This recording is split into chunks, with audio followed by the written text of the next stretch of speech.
Hey everyone, so today I'm going to be doing a tutorial on this cute little toast, but I'm going to be doing a different face, and I'm sorry that you can't see this because you guys probably haven't even seen this because I haven't done a craft update on it yet. I'll get another one to show you guys. Here we go. So I guess it's kind of like a sneak peek on my newest craft update, so toast-wise. So today I'm going to be showing you guys how to do the dead face, which is a popular squishy face. So you're going to need, for this, tan clay and a teeny bit of brown clay. So first I've rolled out my tan clay and formed it into a rounded off rectangle shape.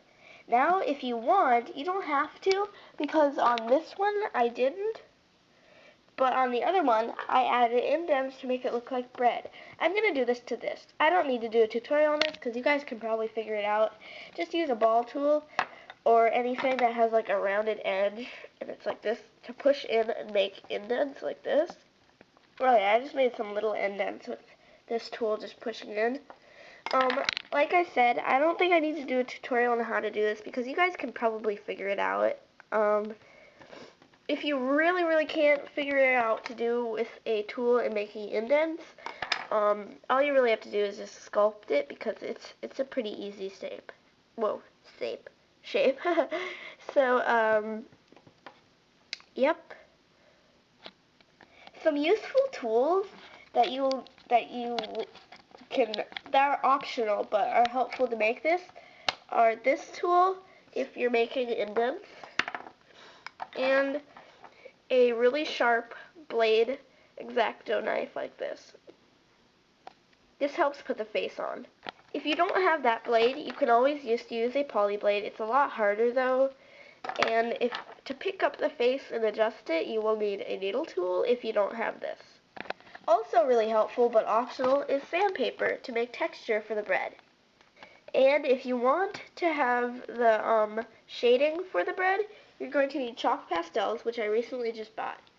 So the ones you're going to be using are brown, tan, a peach, a yellow, and an orange. And this is optional, but it gives it more of like a rusty color, which I like on toast. You can add a teeny bit of red. How to mix these colors together is take each little brick and take your X-Acto knife and go like this to get how much of the color you want. Right there.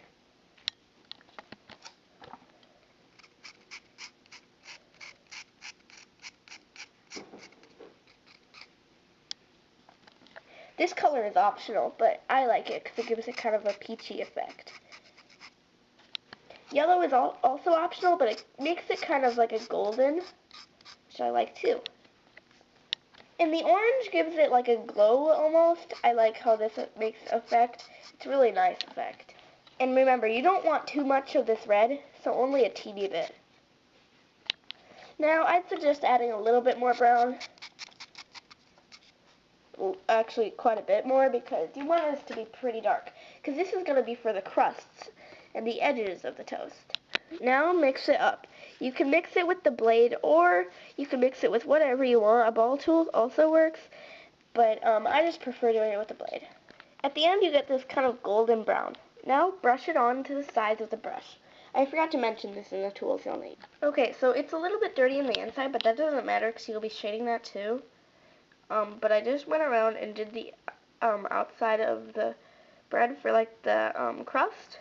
So now you're just going to brush the inside however you like. I like to make the back of the bread kind of burnt. Like it gives it a cool effect.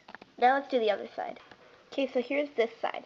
Now for the texture, you're going to take a very coarse sandpaper and just pat it down on it. You come out with a breadish texture. I'm sorry, but my camera can't focus on small things like this. The camera that I use for tutorials, so I'm sorry, but it does give it great texture. And you can do the edges if you want to. So as you can tell, this is the front and this is the back because it's burnt, and I like to put that on there. And the front is where you'll put the face. So what I like to do now is take my X-Acto blade and kind of trace out your face. Okay, so I traced out the face and the mouth, and you can't really see it, but you can kind of pick out the detail. but I traced the face, and now what you're going to do is you're going to take some brown and roll it onto a teeny weeny snake. And when I say teeny weeny snake, I mean it. So this is how thin you should roll your snake. This is it compared to the toast. So super thin. This is my finger to it. Really thin, because this is going to be the face, and it won't be, and if you make it really thick, it just won't fit right on the face. So now what you're going to do, is essentially just cut out, I kind of messed it up there, but yeah, I'll fix that later. Cut out sections and place them on the toast, and I'll show you how to perfect these after I put them on. Okay, so once you cut a piece out, you're going to pick it up with your needle. Is my thing blurry? Let me see here. Sorry. It's hard to tell on this camera because it's such bad quality. And then place it on, and if it's too long, you can always trim it. Okay, now push it on like this. If you don't like it, you can always adjust it with your needle tool or your blade and kind of make it thinner or kind of change its direction a little bit, like this. Okay, here's one eye. Now we'll do the other. Okay, now let's do the mouth. I like to cut out a long piece for this because you're going to want to coil it around for the mouth. And also, if you're making a right angle, or like at least a pretty sharp angle, like, let me get my example, like this, how the eyes are pretty sharp at the end, you know, they have that edge to them.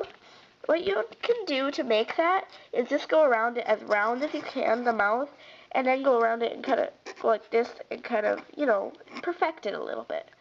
So now let's do the mouth. The mouth to me is like one of the harder parts. And as you can see, I made it too long. I mean, it was supposed to be like that. So just cut it and take that piece off.